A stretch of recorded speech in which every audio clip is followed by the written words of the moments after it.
Alright, so here's the first of what will be a yearly series where I cover the progress I've made on my Lizard game since the last year.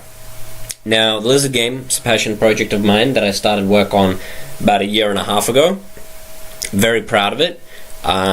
It's a difficult project, I won't lie, mainly because it is made using Monogame and not one of the more popular engines that we have available to us, like Unity and Unreal.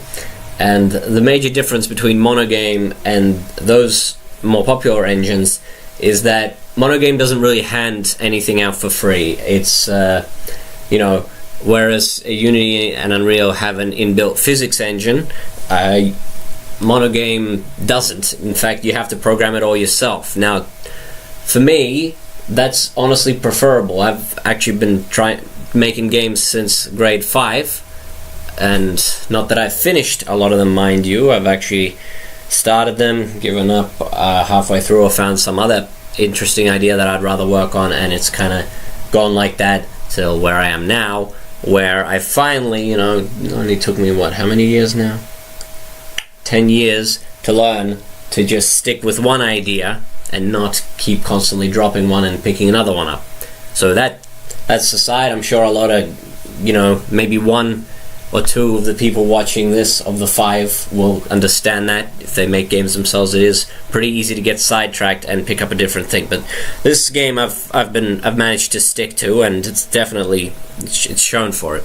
So, as I was saying, because I've been making games since grade 5, I'm more used to the more complicated, having to do it yourself stuff that's sort of handed to you nowadays, or just, taken as a given. So there is no physics engine in Monogame, there's barely an animation engine. You have to make it all from scratch, or near scratch, because it does, sort of help you with a little, just the basic, draw a still model. It didn't even come with a, way to animate a model with a skeleton. So about 95% of this game, from just the physics, the functionality, and as well as the art assets, I've made those all myself as well. All the 3D models, all the pre-rendered 2D sprites, those are all done by myself as well.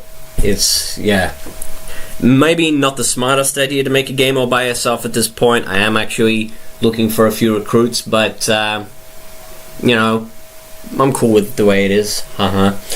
Anyways, so I'll be just detailing everything that I've gone over, just so I have a personal time capsule. And for those of you who are interested, or trivia team of you, I will, give you a bit of an insight. So here you go. Let's start the self-aggrandizing.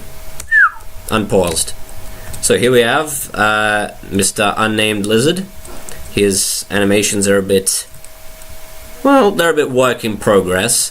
I've recently started rotoscoping animations of myself to, make it feel a little more natural. The running animation, for instance, I'm not a big fan of. You can even slow it down so you can see how, not the best. But if I pick up this stick, that was rotoscoped, and I think it looks way nicer. And you can see he even steps forward. That's another little bit of engine that had to be programmed, was the Bone Root Offset engine, where the animation actually does travel forwards, but, okay, I'm going to get technical then. So, in a lot of games, for instance Smash Brothers, a character's animation will have them move from the center to wherever it is that they would go, and then there's a code in the actual game that readjusts them so that they don't move off center.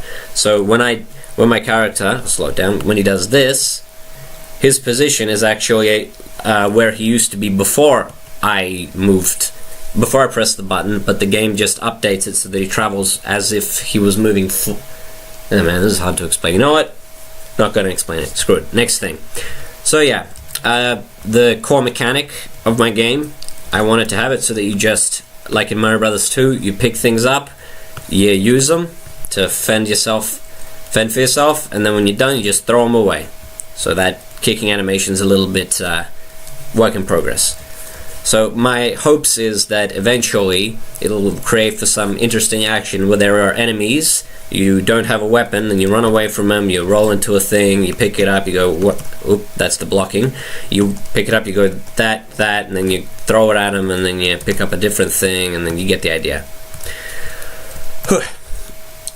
Just throw that balloon overboard into the void.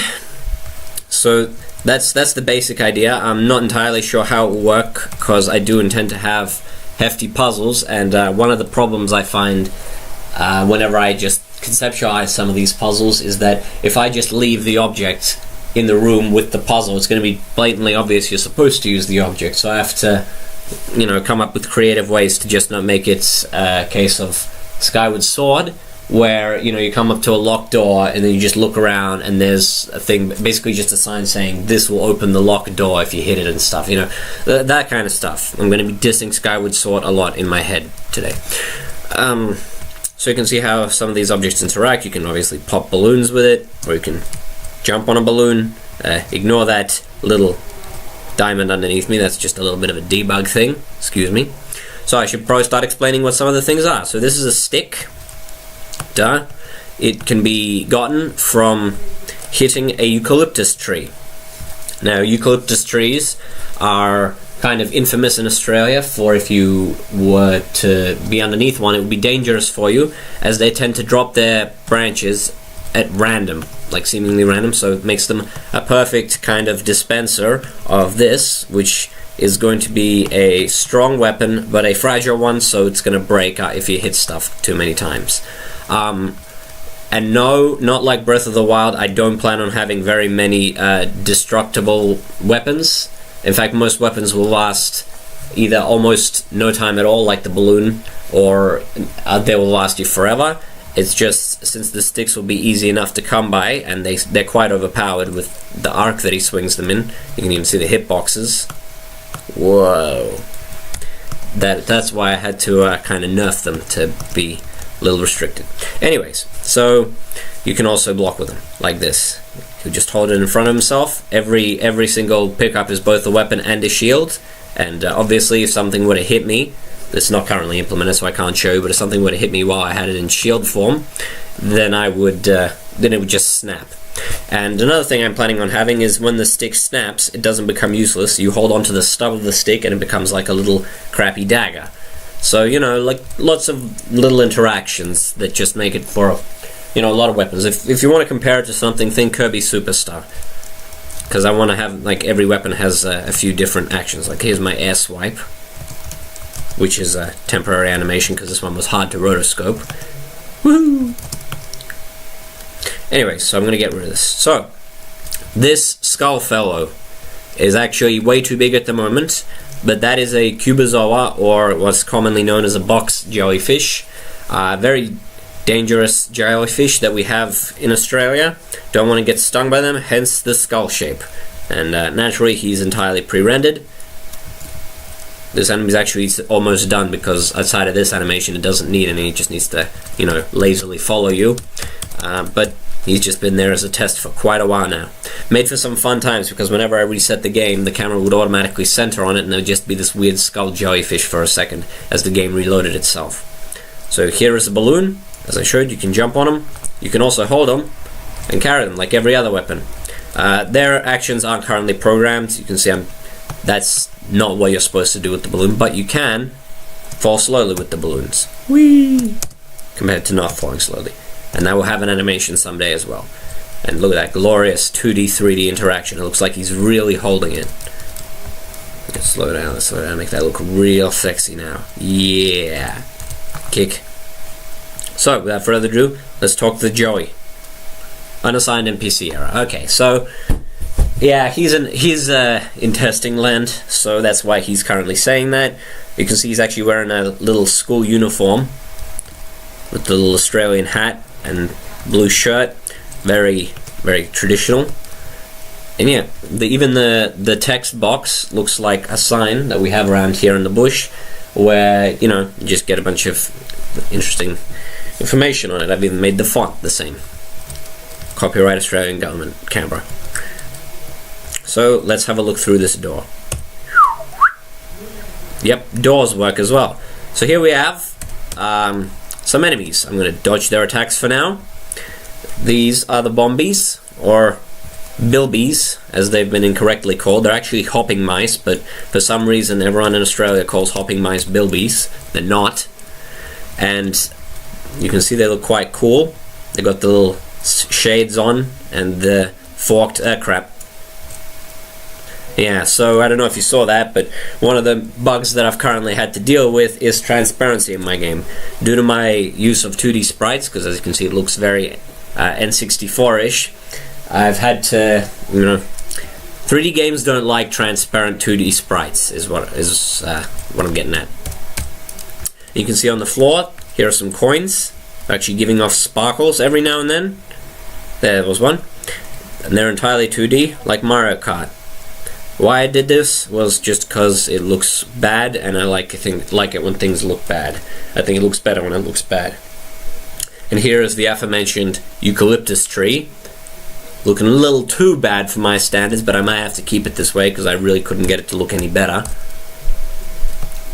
And you hit it, and you get a stick. Except the stick at the moment gets stuck in the air, and that's how you get a stick, ladies and gentlemen. I'm going to give this guy a whack. Okay. No. There we go, we hit him. And he's underwater. Look, splashes. Yeah, I really thought of everything. Except for level designs. I hate level designs. Where'd he go? Ah, there he goes. So he hit me and he knocked the stick out of my hand because, yeah, he's waving to annoy me. I'm gonna pick you up. Oh, surprise, look what I can do. Pew! So, yeah, so what he just did there was another bug. The Bombies, they actually taunt whenever they hit something, which is usually you. You can see he's giving me a peace symbol and he's waving goodbye. He currently thinks that he hit me because he's hitting the tree, because that also has a hitbox on it, so that it drops a stick on it. Drops a stick on impact, and you can actually see them all stuck in the air. Okay, fine, it's a little bit broken. And yeah, he currently thinks that that's happening, even though he's not supposed to do that animation when he's held by me. You can see he's like little minigun. Lizard holds him very carefully, and you shoot him. Got some nice lasers. So, I'm going to kick him. And yep, see, he's a throwable object as well, though his physics are a little wonky. Again, because I had to program these physics myself. So, yeah, they're not the best. Where'd he go? Yep, there he goes. Oh, bounced on a man when he was down. I think we're done here for now. Obviously you can collect the coins, no shit. Whoa. Oh yeah, and look, slopes work kinda. This is a slippery one, but he gets stuck when he hits the ceiling. Not the finest. Through this door, the slopes work a lot better.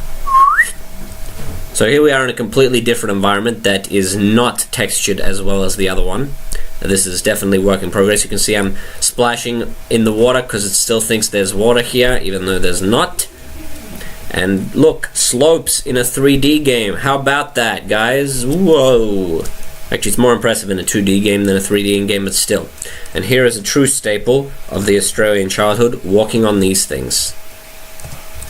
I said, walk. What is going on here? Okay, walking on these things. Yeah, so the kangaroo skeletons, or skeleroos as I've called them, they are interfering with my pathing a little bit, making it very difficult. Whoa! As you can see, they're pushing me around. So these guys, these two enemies, they are the skeleroos. You can see one of them's in the nude, one of them's wearing a hoodie made of his own flesh. Very cute. You can give him a whack. Just, yeah. I didn't think I could talk for very long. This must be extremely boring, and I apologize. And yeah, they're just doing some of their little preset animations. You can see their feet are clipping through because slopes. In fact, a lot of things clip through, like the shadow is clipping through the slope, but yeah, this is a bit of a work in progress.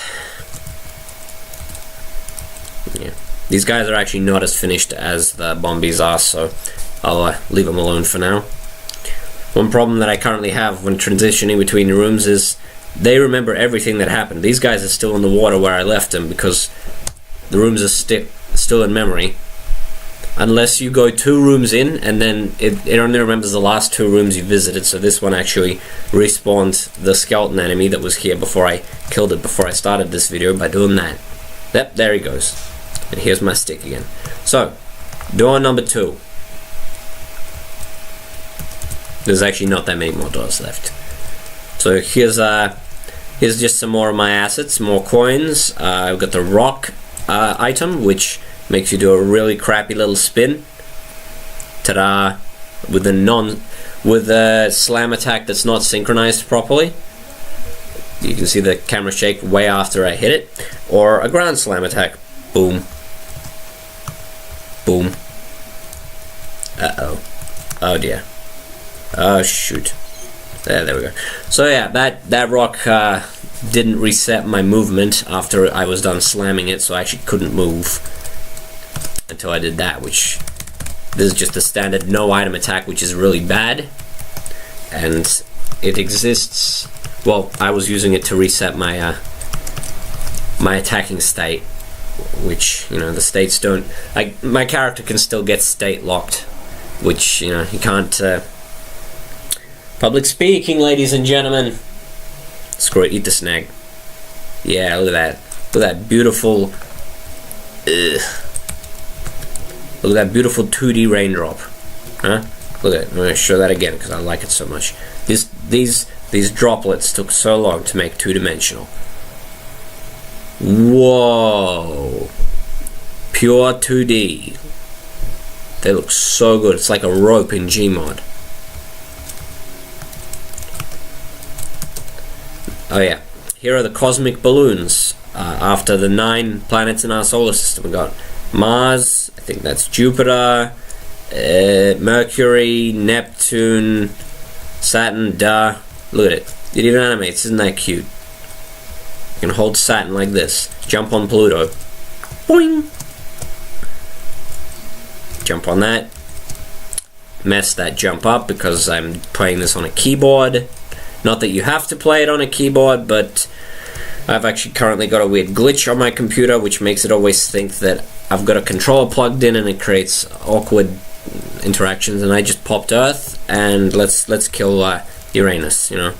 Uranus, I'm going to let you figure out why it's on its side yourself if you're a smart astronomer fellow, and you know, cheers to you.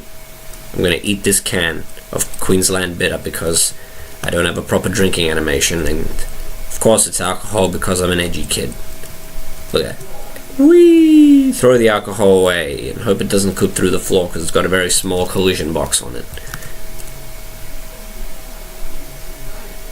Oh yeah, everything has its own little bounce setting. Like balloons will bounce consistently, but because the can is an odd shape, it'll actually bounce randomly around. Very unrealistically bounce, but that's the fun of your own physics engine. So we've got 1 door left to try. These ones will actually crash the game because they're not hooked up to anything. I'm proud of my game for running this long. You know, I mean, it's got no reason to crash after a while, but you know, just really think that it would, wouldn't you? But there ain't no memory leaks. And look, he blinks. He's even programmed to blink. How cute. And here is the work in progress of one of the first levels in the game. Here is a statue of the Grand High enemies, really poorly made because it is a placeholder. I would not have such a placeholder looking out in my game. And one last thing to show off, which is this amazing thing. I'm going to slow it down so you can see how awesome it is. Whoa! Ta-da! And that, ladies and gentlemen, is the Lizard game. Work in progress. Who knows? Whoa! Who knows? Maybe by next year I'll have a proper temple finished. Or maybe the game will lag at just the opportune time while I hit this tree and I'll clip through the wall. There's another one to add to the list. So, I can't believe you watched till this point, or scrubbed till this point. Even if you scrubbed till this point, That shows that you cared enough to do so. I thank you very much. And go underwater, and everything will come blue. That's my passion project, folks. Okay. Have a good one, Buggins.